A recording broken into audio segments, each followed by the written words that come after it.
Mes chers amis, bonjour, j'espère que vous allez bien. Alors là, je suis à Central Park et voilà, l'envie m'a un petit peu tenté de partager avec vous la préface de Benoît Rousseau concernant le livre de Gustave Le Bon qui concerne la psychologie des foules, que je vous montre ici.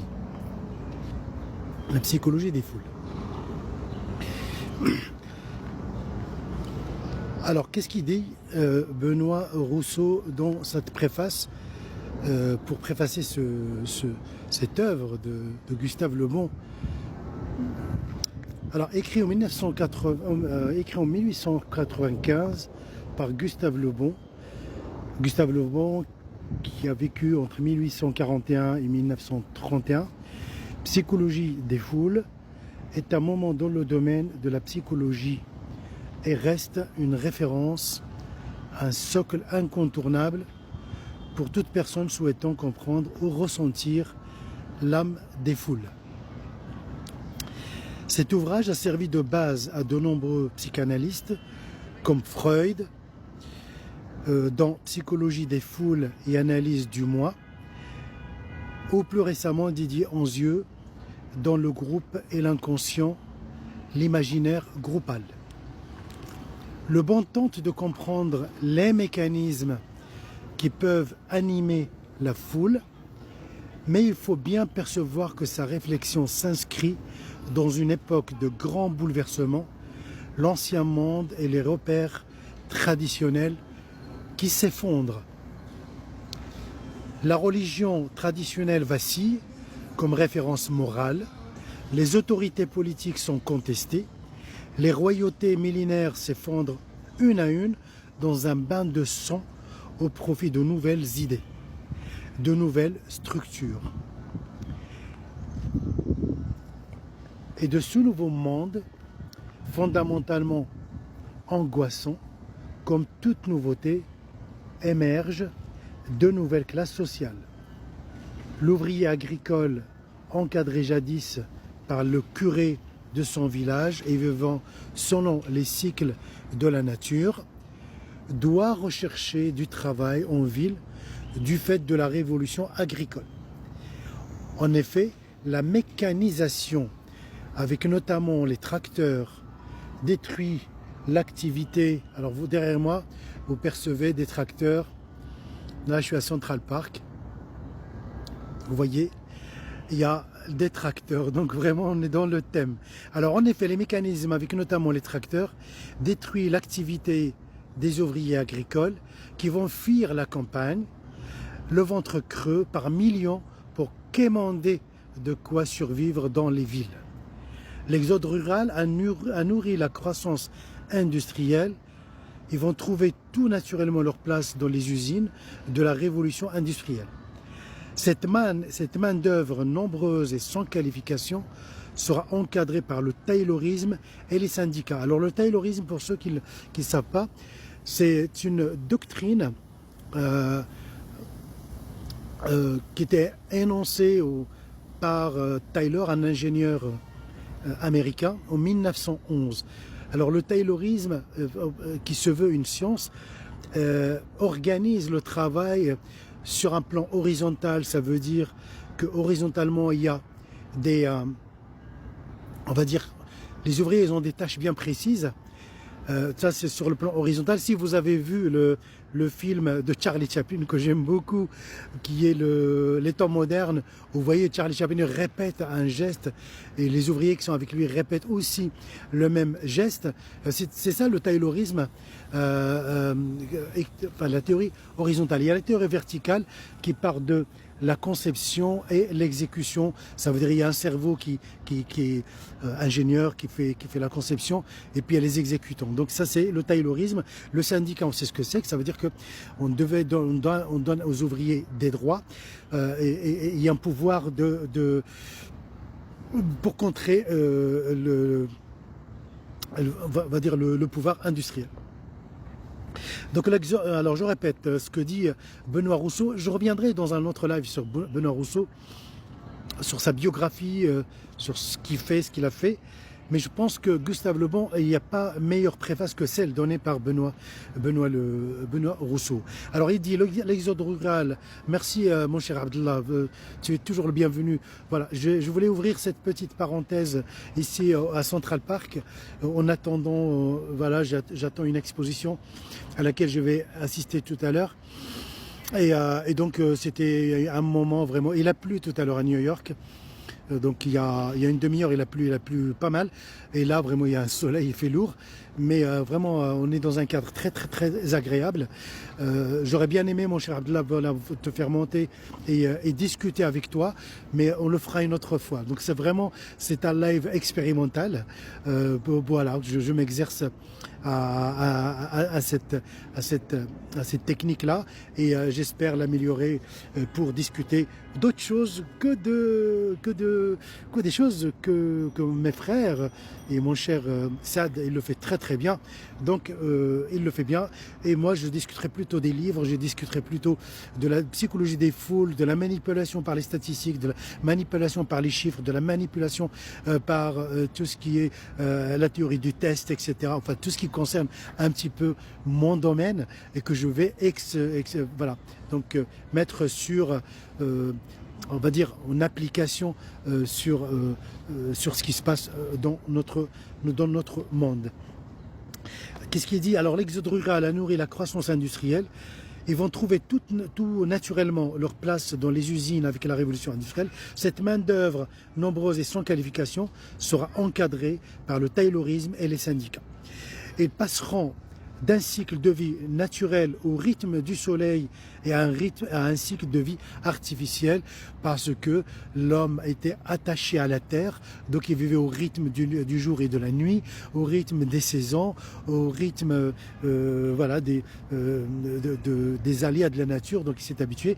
Là, sa vie est régentée par un cycle artificiel, chronométré, et de l'encadrement religieux on passe à l'encadrement syndical. La religion et le syndicalisme ne sont-ils pas d'autres formes de foule très semblables? C'est une très grande question que pose Benoît Rousseau. Un jour, on en débattra, je vous le promets, on va débattre de ces sujets-là. Je vois qu'il y a des spécialistes qui nous rejoignent, c'est gentil, merci beaucoup. Mais moi, je fais vraiment une lecture ici à Central Park, en partageant cette joie avec vous. Le décalage horaire me favorise. Et puis, j'attends mon spectacle.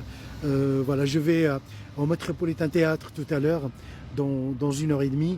Je suis pas loin. Et on s'est posé là vraiment pour partager ces petits moments de culture avec vous. Je ne prétends pas vous apprendre quelque chose, j'échange avec vous tout simplement. Alors, qui ne travaille pas au pouvoir. Alors, un immense, est-ce que j'ai sauté une page? Je ne pense pas. Donc un immense bouleversement, un jeu de chaises musicales et une redistribution totale des cartes sont en train de se produire. Que Le Bon écrit ces lignes en 1895. On parle toujours de Gustave Le Bon et la psychologie des foules. Alors, l'auteur, ça c'est Benoît Rousseau qui parle de Gustave Le Bon, il dit « L'auteur vit dans un monde en pleine mutation, il perçoit l'importance des foules dans ces bouleversements. La Révolution française est en filigrane, donc on n'est pas loin de la Révolution française où les Français ont décapité le roi, c'était violent quand même. C'était une révolution pas populaire, contrairement à ce qu'on croit, c'était une révolution purement bourgeoise. Donc ça, il faut le rectifier pour ceux qui croient que la Révolution française était une révolution populaire ou un soulèvement populaire, pas du tout, c'était une révolution bourgeoise. On expliquera peut-être l'étymologie du mot bourgeois, parce que des fois dans les lives de mon cher Saad Ould Asema, avec des éminentes personnalités qui sont là-bas, qu'on connaît, et des fois on attribue aux riches marocains le qualificatif bourgeois. Ça me fait mal, parce que bourgeois, ça vient de bourg.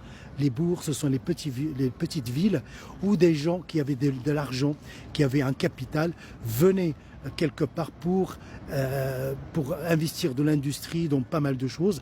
On voit par exemple la famille Dassault, ils ont investi et finalement ça devient, l'industrie devient un enjeu stratégique pour le pays et qui est protégé après par par le pays comme Dassault, Safran ou d'autres, Renault, etc. C'est des secteurs stratégiques, par exemple, pour la France, mais c'est parti d'une initiative personnelle et d'une petite bourgeoisie, voilà, à la base. Donc, la bourgeoisie, pour moi, comment elle se définit?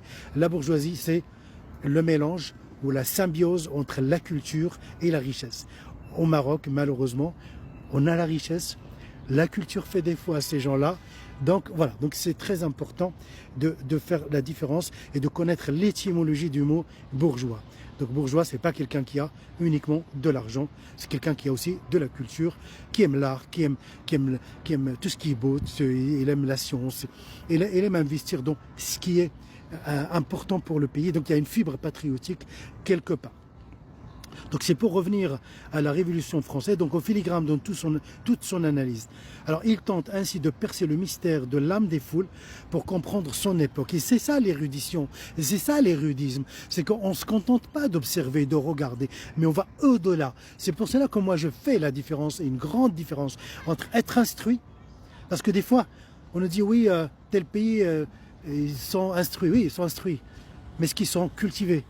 Donc il y a l'instruit, il y a l'intellectuel, et puis il y a le penseur. Il y a trois étapes ou trois étages dans la chose. Le penseur, c'est celui qui dépasse la culture qu'il a pour mettre sa patte et mettre son empreinte dans ce qu'il entreprend. Et ça, c'est de l'originalité qu'on cherche. Donc les gens qui font de la recherche ou qui ont fait de la recherche, vraiment, ils comprennent ça. C'est que la recherche, c'est de l'originalité. Et pour moi, ça, c'est très important parce que voilà, ces travaux deviennent vraiment, ça enrichit la connaissance humaine et ça va au-delà d'être juste un intellectuel qui répète des choses ou qui accumule un savoir, mais il faut vraiment mélanger ce savoir et accoucher de quelque chose qui émane de nous. Voilà. Alors, j'étais où? Alors, le bon est avant tout un homme de son temps qui essaie d'analyser le basculement de civilisation qu'il vit, tel un sénateur romain effaré de l'entrée des barbares dans Rome. Et Benoît Rousseau continue, l'âge classique est toujours suivi d'un âge plus baroque avant que le retour du roux foulé ne fasse revenir la représentation de l'âge classique comme l'âge d'or. À chaque fois on dit, on se révolte contre une situation parce qu'on ne la trouve pas vraiment, on se révolte contre une situation et pour dire que ce qu'on apporte c'est nouveau, ça sort des règles, on utilise l'anticonformisme, etc. Et finalement, il y a une petite nostalgie, le temps passant, une petite nostalgie, on dit, mais avant c'était le bon vieux temps, c'était toujours le bon vieux temps. Ça veut dire qu'on revient après la période baroque, qui est une période où vraiment asymétrique, où il n'y a pas de désymétrique plutôt, pardon, où vraiment on sort des... Parce que si vous revenez, moi j'ai lu un petit peu sur le baroque qui est né en Italie, je vous invite à aller voir, c'est parce que on sortait des règles au niveau architectural, et après c'était au niveau de la peinture, au niveau de beaucoup de choses qui se rattachent à l'art et à la création. Alors, je sais pas, je sais pas, je sais que Cheikh El Badou s'est écrit invité, alors je sais pas si j'appuie, Allah ma'arf, comment gérer un live, je fais en marchant, je vous prie de bien vouloir m'excuser, je sais pas, je vais appuyer sur invité, je sais pas si ça va donner, je suis en train d'appuyer, invité, je sais pas, invité, ouais, je sais pas, sincèrement je sais pas, je vous prie vraiment de bien vouloir m'excuser, hein, sincèrement. Alors l'âge classique est toujours suivi d'un âge plus baroque, donc je suis en train toujours de lire la préface de Benoît Rousseau, qui a préfacé le livre de Gustave Le Bon, qui est un magnifique livre, je l'ai lu beaucoup de fois, et il est magnifique ce livre, et on aura l'occasion d'en discuter quand je reviendrai en France, je serai chez moi, dans mon petit confort personnel, et on va en discuter si le cœur vous en dit. Alors, l'âge classique est toujours suivi d'un âge plus baroque avant que le retour du roux foulé ne fasse revenir la représentation de l'âge classique comme l'âge d'or. Et un nouveau cycle s'enchaîne, classique, baroque. Où en sommes-nous maintenant? S'interroge Benoît Rousseau. On a souvent présenté Le Bon, vous allez voir, il va parler des réseaux sociaux, il va bien en parler. Et c'est pour ça que j'ai fait ce live, c'est pour partager vraiment avec vous cette vision sur les réseaux sociaux. On a souvent présenté le bon comme un visionnaire, psychologie des foules étant la prophétie du nazisme. Il est en effet troublant de voir qu'une foule pour le bon se caractérise, et ça, retenez bien ça avec moi, j'avais fait des vidéos là-dessus, ils sont enregistrés sur mon compte. Donc, ce qui caractérise une foule, c'est l'irresponsabilité, et d'une, de deux, la contagion, et de trois, la suggestibilité. C'est très important ces 3 points. Et va les développer, je pense, beaucoup plus loin.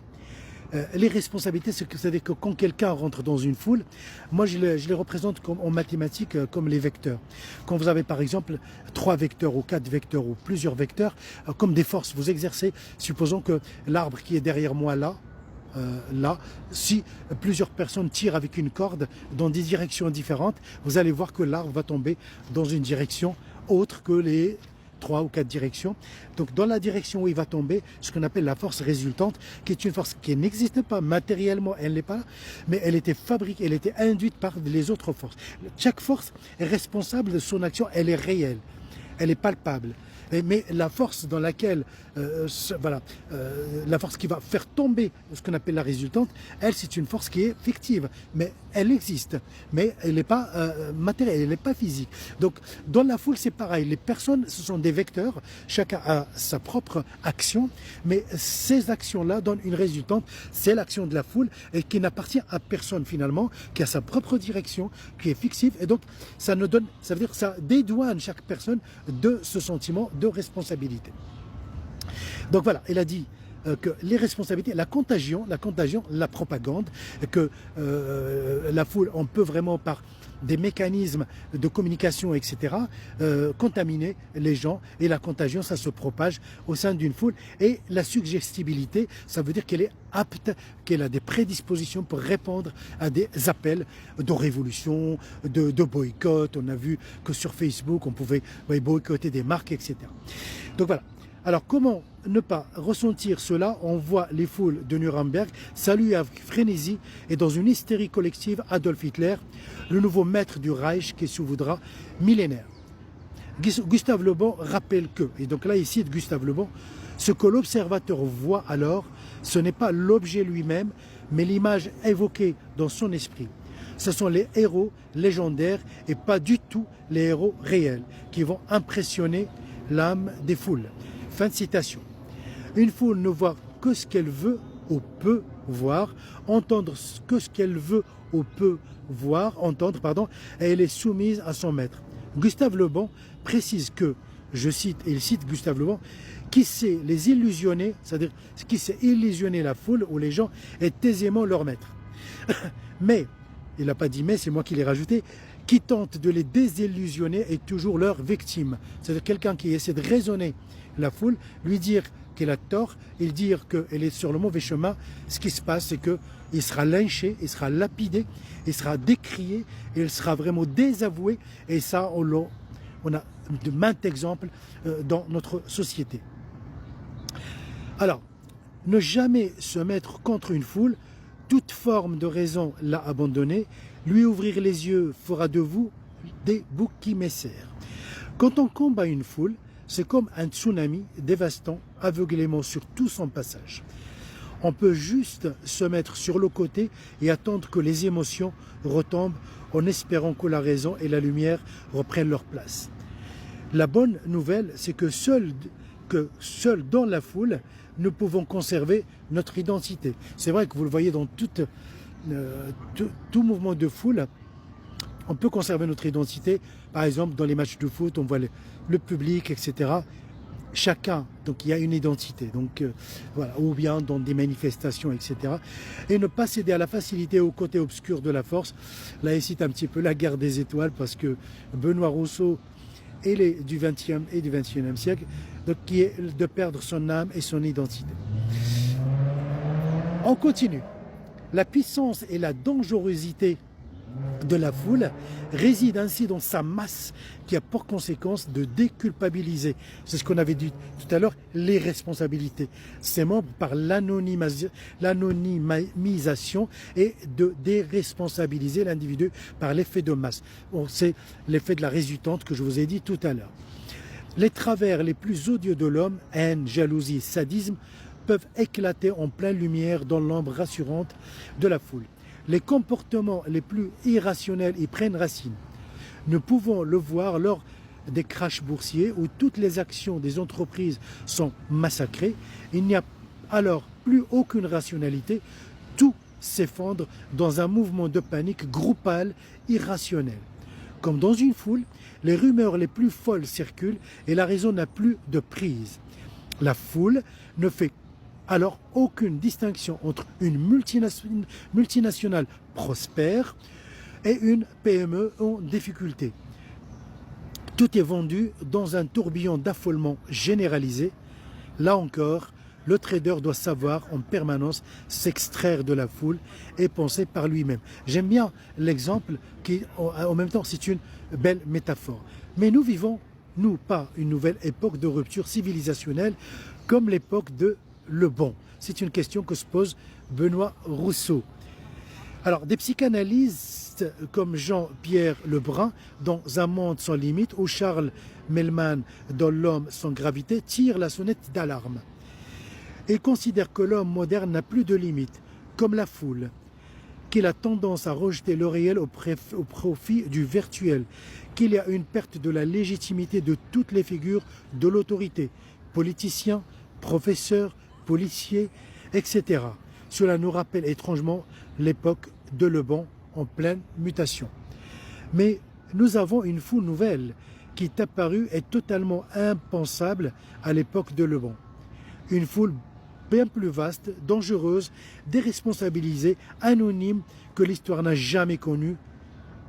Il cite l'Internet et les réseaux sociaux. Donc les réseaux sociaux sont la quintessence de la foule, protégés par un apparent anonymat. Les instincts les plus noirs peuvent ressurgir. Insultes, diffamations, harcèlement, grossièreté deviennent la norme. L'homme civilisé et poli peut se transformer en monstre derrière son écran. Il peut avoir un comportement qu'il n'a jamais dans la réalité. J'ai bientôt fini, mes chers amis. Alors, il est d'ailleurs intéressant de noter qu'il y a réseaux sociaux et réseaux sociaux. Là, il va faire la distinction entre des réseaux sociaux comme LinkedIn, qui sont des réseaux, un réseau professionnel, et les autres réseaux sociaux. Donc, un réseau professionnel comme LinkedIn ne souffre pas d'insultes et d'autres misérabilités de la vie humaine. Les gens communiquent avec leurs photos, leur nom et prénom, leur identité. À l'opposé, le réseau Twitter, on va dire le X, qui permet à Bobo72 et Débilos32 de s'exprimer sans donner d'informations sur sa personne, est un immense défouloir où le meilleur comme le pire peuvent s'exprimer. On sait quelque chose parce qu'on suit beaucoup les réseaux sociaux. Mais surtout le pire du fait de l'anonymat. Pervers pépère peut s'exprimer librement comme il l'a toujours rêvé et insulter son voisin librement. Les réseaux sociaux agissent sur lui comme une foule. Il perd sa capacité de raisonnement. Celui qui crie, hurle le plus fort a raison. C'est un grand défouloir, des frustrations, des haines et j'en passe. Il y a un effet cathartique évident pour beaucoup et l'on peut imaginer que la violence virtuelle que ces individus projettent sur leurs écrans leur fait du bien en apparence et se défoulent tout en étant protégés par la foule. J'aime bien, c'est pas un jeu de mots mais presque, ils se défoulent parce qu'ils sont étant protégés par la foule anonyme de l'Internet. Alors, si nous positivons, cela aurait pour effet de protéger la société réelle de sa vraie personnalité et pulsion. L'Internet devenant alors un vaste champ d'expression, d'étention libidinale, un par extension globale, au sens freudien, plutôt que de craquer en société dans le réel, l'internaute moyen va craquer dans la solitude froide de son bureau, derrière la pâle lueur de son écran, sur une autre projection virtuelle. Et voici que Josie 72 insulte Bob 45 de projection virtuelle. Cela aurait alors pour effet de faire descendre le niveau global de tension de la société. Les frustrés exprimant leur rancœur de manière libre sur Internet. Certains réseaux sociaux devenant de vastes foules anonymes sans aucun but si ce n'est de se soigner et décharger son énergie négative. Mais hélas, ce serait ignorer le stade du miroir, cet anonyme des réseaux sociaux exprimant son fiel. Le fiel, ça veut dire c'est le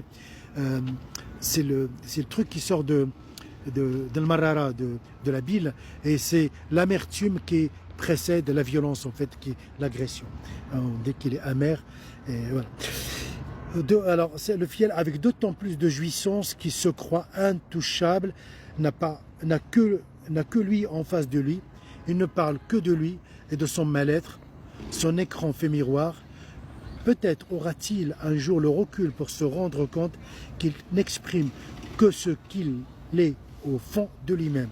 Sa noirceur lui revient comme un boomerang et s'il se croit anonyme, il n'a aussi transparent, il parle à livre ouvert de sa souffrance. On le voit, les gens dans les réseaux sociaux, ils se livrent en fait. Ils se livrent, c'est un moyen vraiment... moi je trouve que quand les réseaux sociaux, c'est bien utilisé, quand on se sent bien en fait. Ben, voilà. Donc, mais bon.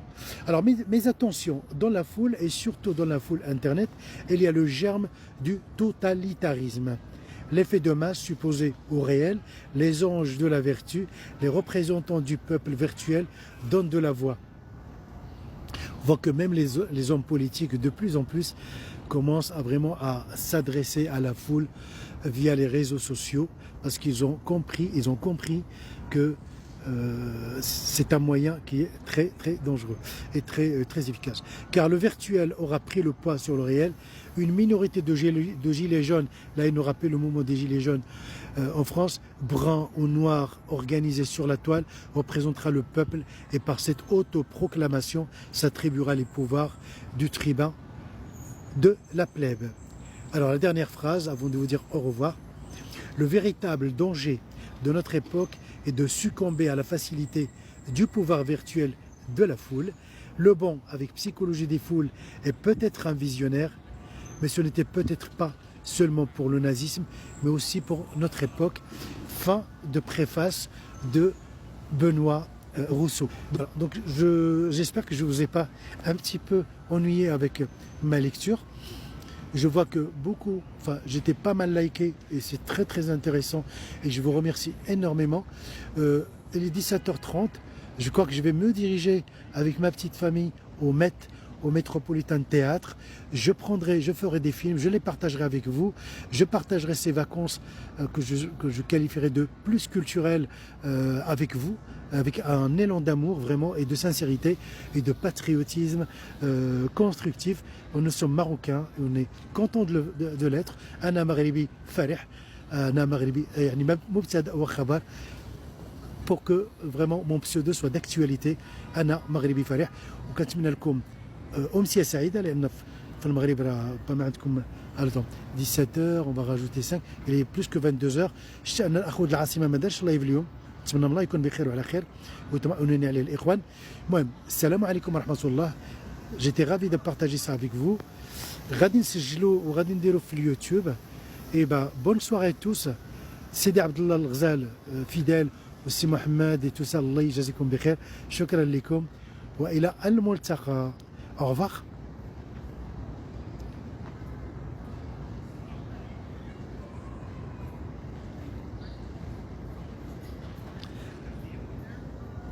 سلام عليك أخي عبد الله ونعم المواطن المغربي سانسيرمون والله تنشرفوا بمعرفة الناس ديالكم. شكرا لك و je vous dis à bientôt, peut-être demain.